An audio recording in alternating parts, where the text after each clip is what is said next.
বিয়ের শুরুর থেকে গায়ে হলুদ বেঈমানের অনুসরণ, ৭০,০০০ টাকার গেট বেঈমানের অনুসরণ, বিয়ার গাড়িটা ফুল দিয়ে সাজানো বেঈমানের অনুসরণ, সবগুলো পুরুষ মহিলাকে একই হাইসে ১২ জন ১৪ জন করে বেড়াবেড়ি বয়াই দিল, এটা বেঈমানের অনুসরণ।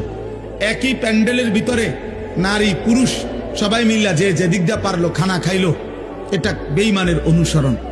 মেয়েটাকে সাজাইতে গিয়ে বরের পক্ষের না হয়তো ৫০টা ছেলে বারবার ভিতরে দুইটা ভিডিও করছে, ছবি উঠাইছে, এটা বেঈমানের অনুসরণ। মেয়েটাকে যখন ছেলেটার হাতে তুলে দেয় জামাইয়ের হাতে, চারিদিকের কমপক্ষে ১০ ঘরের ভাবি চাচিরা আইসা ছেলেটার হাতে তুলে দিছে, এটা সম্পূর্ণভাবে হারাম, নাজায়েজ। এই মহিলারা তো তার জন্য পর্দা করা ফরজ, তাহলে এটা বেঈমানের অনুসরণ। ৩ দিন ধরে ডেকসেট বাজলো, এই বাড়িতে গান বাদ্য হইল, এটা বেঈমানের অনুসরণ।